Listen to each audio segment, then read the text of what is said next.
Hi guys, welcome to the Drone Horizon podcast. I'm Alex, and today I'm joined by Simon Allen. Simon, would you like to introduce yourself? So, hey guys, I'm Sai. I'm a landscape, lifestyle, and drone photographer based on the south coast in Dorset. Cool. Thanks very much for being with us today, Si. So we asked you to send over three pictures just before. Where do you want to start? The three great looking pictures. So let's start with the sunrise over Durdle Door, I think. Okay. Yeah, the sunrise shot over Durdle Door is obviously Durdle Door is about a 15-minute drive from me. So if we know we're in for some good weather, if it's going to be a little bit moody with some sea fog and stuff like that, we tend to try and get up nice and early and head there before all the tourists get there, shall we say, and Yeah, hopefully get some great shots out of that. it's definitely a trek all the way down to the bottom though. So I guess having a drone means you can take off from the top and get where you want to. Yeah, it depends. It depends. Obviously, every time we go, we try and get some different angles and some different perspectives. And again, it depends where that light's going to be hitting as well. So yeah, I mean, we do try and walk down to the bottom on occasion and yeah, make the most out of it. But yeah, it's super handy having a drone. You can cover so much more ground. Yeah, definitely. Was that picture taken this year? Is that sort of this That year, or was was that literally previous? taken in February this year, just before lockdown. Okay. Yeah, I think it was mid-February sort of time. Yeah, I mean, I went down to Durdledore in, I think it was June, July time. There's a lot more people down there, and I went sort of during the middle of the day. But it's a fantastic place for getting some shots, and obviously being so local to you, I guess it's great being able to just pop down there. It's a little bit further for me, but you said do you normally go with someone else, or do you sort of go on your own when you go to do shoots? No, there's a good couple of us that are based around this area that we always try and, sort of bounce off each other for ideas or just help each other out. And it's always a little bit more encouraging when you know somebody else is going to get up in the freezing cold on a Yeah, definitely. 5 o'clock on a Monday morning when you've got to get to the office straight after. It's always a little bit more encouraging. We always try and go for a coffee afterwards. Obviously, with lockdown and COVID being in place, it's been a little bit more difficult. But yeah, we've got our normal hotspots where we go and grab a coffee afterwards as well. So it's a social thing as well. It's not just a creative Yeah, thing. Really nice. cool. So where do you want to go now? We've got two lovely shots left. The second shot is the guy stood on the top of the on the edge of the edge of the mountain. Hmm. So every year, a group of us, normally the same guys that head out in the morning, do a road trip. Okay, So we've covered like Lake District, Peak District, Scotland. gotcha. This was from March this year when we did the NC 500. And after that, we stopped on the Isle of Skye, and that is a different angle at the Old Manor Store. Okay. So again, super early sunrise session, really cold. It was raining when we first got up, but as soon as we parked up at the bottom, the clouds cleared and we were blessed with an epic sunrise and gorgeous colors. And that was the first time I actually climbed up one of the side of the stores. And yeah, that was a friend of mine, and I just buzzed the drone around the other side and just grabbed that shot. I mean, as hard as it is getting up that early, and obviously being the temperatures it is as well, it that capturing that golden hour is just, it's stunning, isn't it? I mean, it's a great picture. I really like how the sort of mountain curves through the middle of it. But yeah, so whereabouts was that one? Sorry, was that Scotland So or yeah, that's Skye? Scotland on the Isle of Skye in Okay. Old Manor Store. So it's about 20 minutes past Portree, which is Hmm. the main sort of like town stroke village that's on Skye. It's a real hotspot.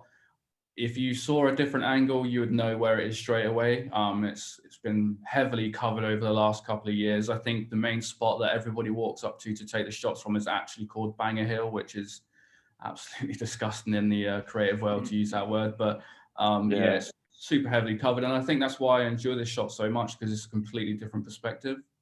Mm. I mean, even with the Durdledore shot, obviously, when people tend to take pictures of Durdledore, like even just generic pictures that you see of it, it's usually from the beach looking through the archway. So it is. I think drones offer such a different perspective on things. Like even, I mean, I personally, when I fly, I prefer to use it more as a forward-facing camera, but just a different perspective. So rather than sort of focusing just on the top-down shots, I like shooting forwards because I just think it gives such a different perspective to anything else. And obviously, you've got the mobility of it being able to whiz it wherever you want to get exactly what you're after. I think they're great bits of tech. It's just a shame that all these regulations are coming in that are making it that much harder to fly now. Yeah, absolutely. Absolutely.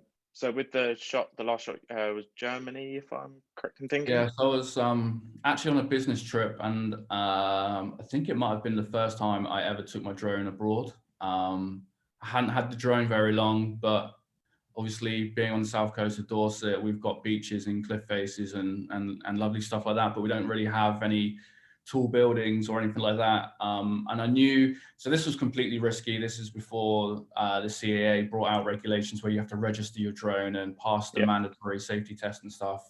I knew drones were banned in the center of Frankfurt, but I was actually on the outskirts of Frankfurt, just where they were starting to build all of those tall buildings and stuff like that. So actually, when I arrived at my hotel, the sun was just starting to go down, and I could hear lots of sirens going off and stuff like that. So I thought it probably wasn't the best sort of time to put my drone up, but I just couldn't.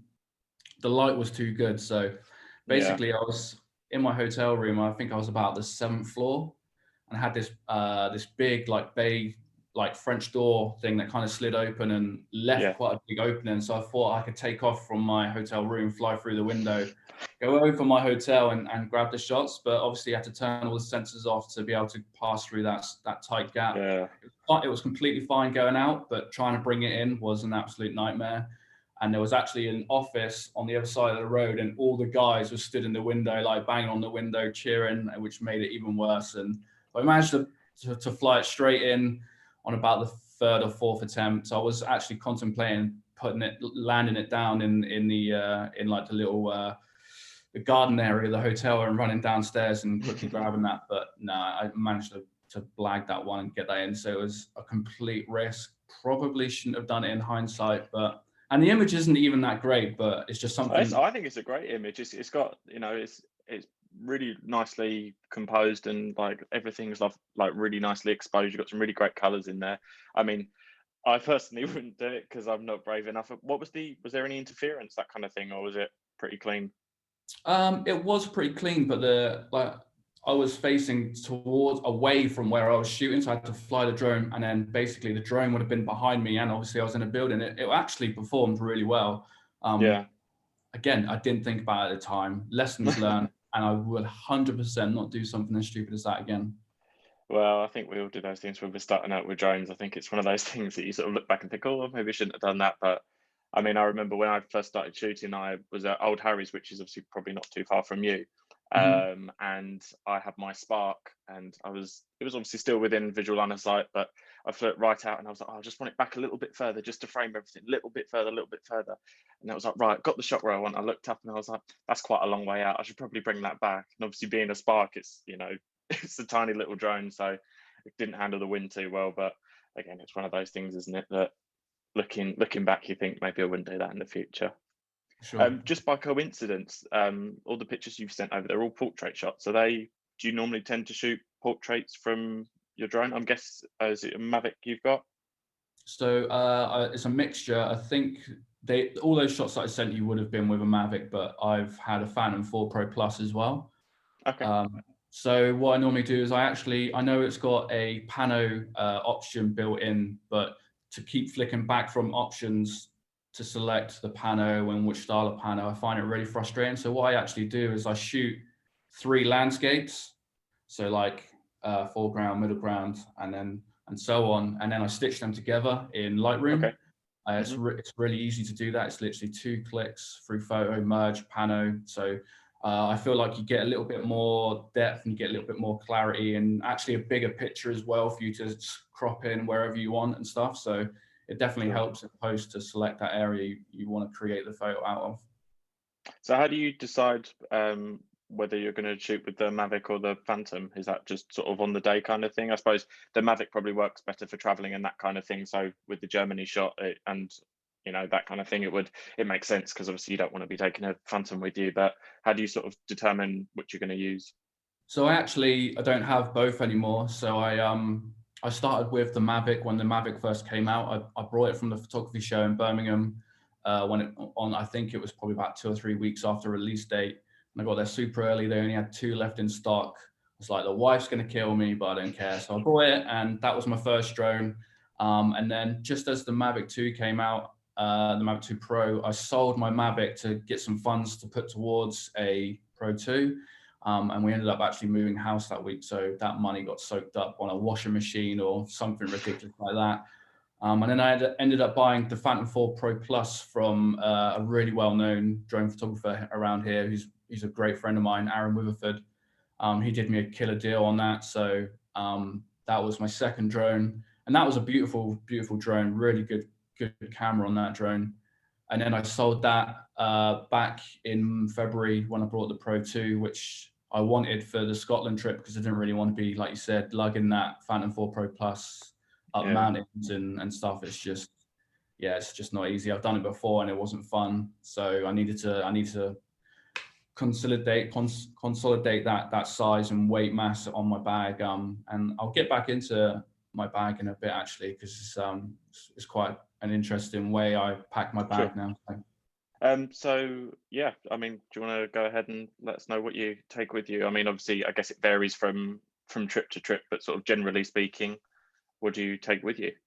So a couple of years ago, I would have taken literally everything I could possibly carry. So I would take 2 DSLRs, probably like 5 lenses, a drone, you name it, I'd take it. And I'd only end up using 1 camera and 1 lens and the drone. So over a period of time, I've got rid of a lot of stuff, and it's really not about the gear. It's all about the storytelling. And I kind of feel like if I've just got 1 camera, maybe 1 lens and a backup lens, that really helps me and focus on what I want to produce and gives me the limitations of what I can create as well. So it really helps my creativity. So now what I take with me is I take a Sony A7R2, a Zeiss 35mm, which goes down to 1.4, I believe.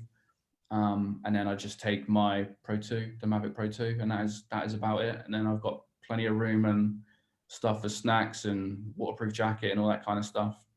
Sure. With the Mavic 2 Pro, do you take any filters with you, or do you just shoot and then? So at the moment, I don't have any filters, but that was one of the great things about the Phantom 4 Pro Plus. I think I had about 4 or 5 packs of the Polar Pro filters, and some of those were absolutely stunning, especially obviously being along the coast to punch out that reflection on water and stuff. They worked so well. So I do want to get hold of some of those for the Pro 2 for sure. Sure. And do you tend to, obviously you've mentioned that you take a DSLR camera body with you as well. Do you tend to sway more towards the drone side of things, or are you more sort of traditional photography, I guess you could call it? It really depends, if I'm honest. It really depends on where we are. I'd always try and at least almost capture 2, but it's really hard when the sun's coming up and you've only got like maybe 5-10 minutes of good light to choose. Yeah. So it really depends. If I've been there before, I probably would have already used the drone. So I try and create something a little bit different with the camera, but it also depends if I'm there for fun or if I'm there, shooting some brand work or something like that. Then it all depends on what the client wants. So yeah, it's hard to choose. So you mentioned obviously that you shoot for brands and that kind of thing. Is that something that they got in contact with you, or is it something you've sort of built up over time?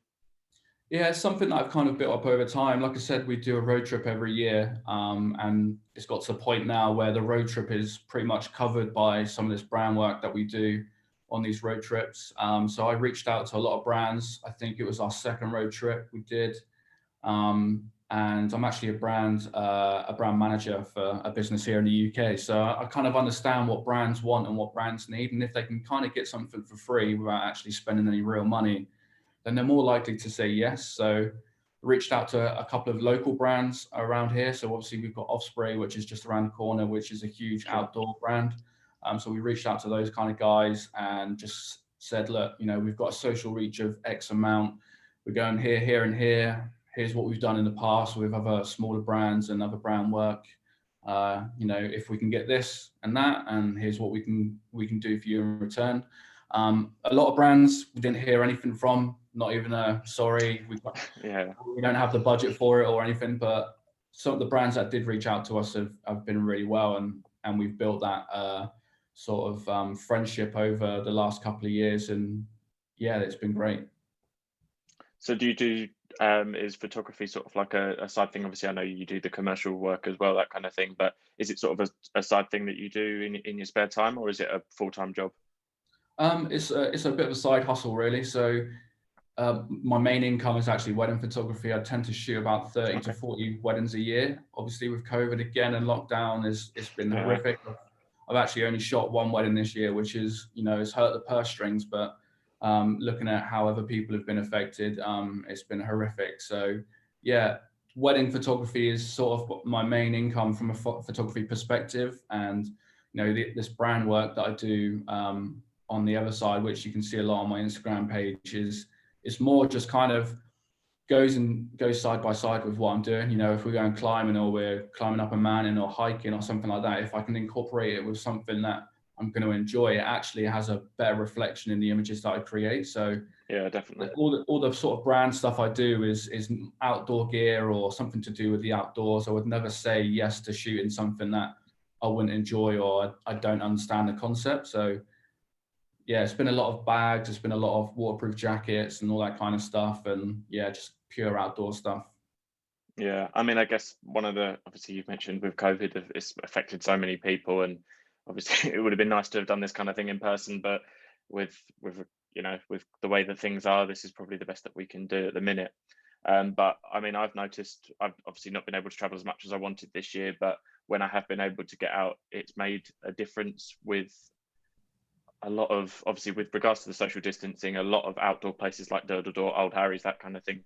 There's noticeably less people there, so it makes for for better pictures. And obviously, you spend less time in Lightroom taking each person out, but it's it has freed up a lot of the outdoor places, but it's also made people appreciate them a lot more. I mean, when I have seen people there, it's been people that I have clearly gone there for the first time. So it's forcing people to see the outside and appreciate it and that kind of thing. I mean, I'd booked to go to the Lake District this year. I managed to get to Dorset and Cornwall, and to France as well, but I'd booked a load of holidays, so it's a bit gutting that I wasn't able to get there. But I mean, you mentioned about the NC500 for that mountain shot. Is that, how did you hear about that, or is that just something you sort of did sort of one year and thought, oh, let's just keep doing it? Obviously, you said you do it with your friends, kind of thing. Yeah, it started off as just we would go to the photography show in Birmingham, and obviously from Birmingham, from where we are in Dorset, that's kind of like a midpoint to get to either the Lake District or the Peak District. And we've seen so much cool stuff in Scotland, really wanted to go. So one year, me and a friend, we did Scotland. We stayed in Skye for a week and did a few little bits on the way back. On the way back, the weather wasn't so great, so we kind of just thought we're gonna go back again. And then somebody mentioned to me about the NC500. So I did a little bit of research and picked out a few hot spots along the way. So we did East Coast first, and then West Coast, and then Isle of Skye, and then on the way back, we actually stopped at the Lake District as well. Is there anywhere that you sort of planning to go next year? I mean, I'd say probably out of everywhere that you see on Instagram, Iceland seems to be one of the top places for photographers and drone photographers at the minute. Is that somewhere? Have you got anywhere sort of planned for next year, that kind of thing? I think if we're still sort of in limbo with lockdown and stuff like that, it will probably be like North Wales or Scotland again, maybe the Lake District. It's been a while since I've hit the Peak District. I'd love to go to Iceland, and you're very right, it was on my bucket list for a real long period of time, but I feel like it's been so overdone. I think if you go there now, you need to really think outside of the box to create something that somebody's not already done, Yeah. which would be really difficult. I'd love to go, would absolutely love to go. One of my favorite photographers is actually just ridden around Iceland on a bike. I think he did it about 2 months ago. Right. And he's been many a times, and I always follow his work, and yeah, would love to go for sure. Sure. So how did you get into photography then? Was it something that you sort of liked from when, many years ago, or is it something that you've sort of recently picked up and obviously found that with camera technology now becoming so good, especially with what's available on your phone, obviously anyone can sort of pick it up and gain an interest from it there, which obviously then can excel onto sort of more professional stuff. But sort of how did you get into it? So I've kind of always had cameras throughout my life. And I was playing sport at quite a high level when I had a bad injury and I needed something to sort of take my mind off stuff. I was going to be out of the game for quite a while. So I brought my first DSLR, which was a Canon 1100D, super like entry level camera.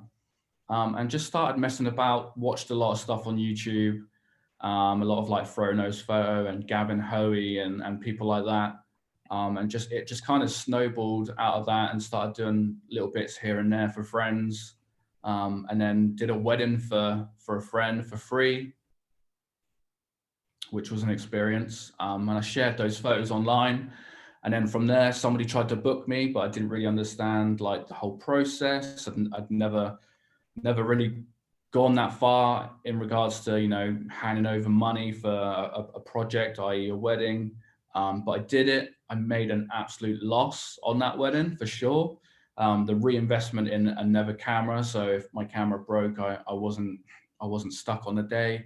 And like the album and all that kind of stuff that I gave to them. Yeah, I didn't make any money out of that. I certainly didn't charge a lot. I had no idea. But from there, I thought I could make this work and this could be a really good second income.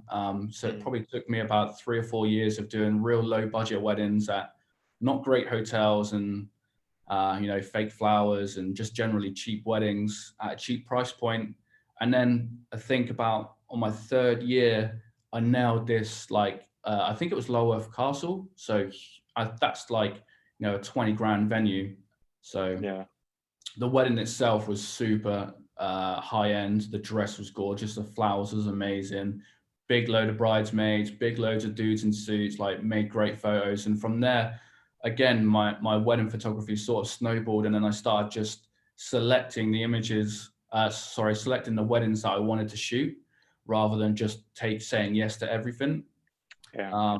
And sort of built my own style of wedding photography. And from there, I kind of really started to fall out of love with photography and watching people on YouTube like Peter McKinnon. Drones started to come into the forefold. And I was like, oh, I really want to get a drone. I've never thought of myself as a landscape photographer, and I still really don't, if I'm honest. I'm not that guy that rocks up with a tripod and a load of leaf filters. That's not my style at all.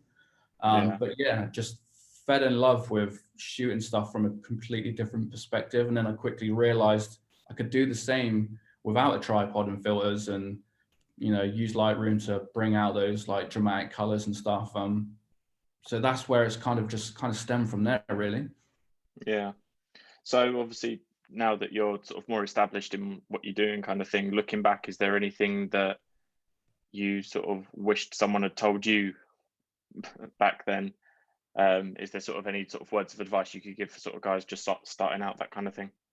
Yeah, for sure. I think take your time with it. Like if you live in central London and you only get to make it down to Diddle Door once or so, or once a year or something, don't like panic if the weather's not good or it's raining. Like you could still create something really cool, but Diddle Door is still going to be there. It's been there for thousands of years already. Like take your time. Where, you know, these locations are still going to be there, and you know, when you get home, open up those images in Lightroom or Photoshop or whatever you're using and study them, like and learn about, you know, how to frame that image. Maybe look at your settings again, whether you've overexposed or underexposed, and then the next time you go, you know, put that into practice again. So I would definitely say that. I posted a lot of stuff that if I created that content now, I probably wouldn't post on Instagram. I was just doing it because I fell into that trap of, I've got to keep pushing content out there if I want to, you know, start build followers. But it's not about followers. It's not about that social reach. Is, you know, for me now, it's about a group of friends getting together and, you know, shooting something cool. And if something comes out of it, so be it. The amount of times we've got out of bed and it's been a complete bust, but we've gone and had a coffee and a great chat afterwards is, you know, probably more times than I've created something and posted something. Yeah. I mean, I know you mentioned that you've watched Pete McKinnon, and I remember watching a video of his, and he mentioned that one of his biggest regrets when he was first starting out and now is that he would only ever shoot if the conditions were perfect. And I think that's something maybe we're all a bit guilty of. I suppose with drone photography, it's slightly different because obviously you're very reliant on sort of wind conditions and rain and that kind of thing. But I mean, I know that there's been times where I've gone somewhere with my drone and I thought, right, going to take a picture, and then you sort of psych yourself up for it and you get there and the weather's not exactly what you wanted, and you sort of lose the enthusiasm for it. Is there anything that you can sort of go sort of elaborate on in that kind of thing? Yeah, I think one of the times we went to the Lake District to shoot a jacket. So that the Lake District itself is probably like a 9-hour drive from Dorset. We only had one day to shoot it. And it was for their spring and summer range. So it was like a super lightweight Gore-Tex rain jacket. And when we got there, the weather was horrific. Obviously, you're surrounded by mountains, so you've got no idea whether the weather's going to change or if it's going to get worse. So it was just a case of sitting in the car, waiting it out, and then just trying to shoot something, waiting for that split second in the gap. And to be fair, it kind of worked out actually, because we've got some really cool reflections from a puddle in the road and looking down a valley and stuff. So it kind of worked out, but it's just being patient. Like, don't rock up and think you're instantly going to shoot that epic shot you've been thinking about all week. It doesn't work like that for sure. So just have a little bit of patience and even if the conditions aren't always there, like it's with wedding photography, if it's raining and it's really moody and dark outside like that, you use that as your advantage, like light the couple and expose for that dark and moody sky and get those raindrops in there and get an umbrella over the bride, so yeah, just be patient for sure. Like, it's just the way it is sometimes. Yeah, I mean, obviously working in weddings, that kind of thing, it's very much you have to capture that moment. I mean, there's not really much room for error in that kind of thing, and it's certainly something that I don't think I could do myself. But it's definitely a skill. I mean, weddings especially, like capturing that exact moment and that kind of thing. But do you find that you use your drone much for the wedding photography, or is it just DSLR stuff you shoot? I try not to use my drone because legally I'm not allowed. I don't hold a CA license, so I can't sell any drone footage or use a drone in that way. I've had a few customers ask for group shots and stuff, and I've checked in with the venue and the location and made sure it's not in a flight path and I'm not doing something stupid and I can back away like down the side of a field or something where I've done group shots. But yeah, I try not to. So I just kind of use my drone for like what really you see on my Instagram page with lots of landscapes and stuff like that. Sure. Okay. Well, I think that's about everything for today. So thank you very much for coming along to the video chat, and thank you for everything. And yeah, best of luck with everything. No worries at all. Catch you later. Cool.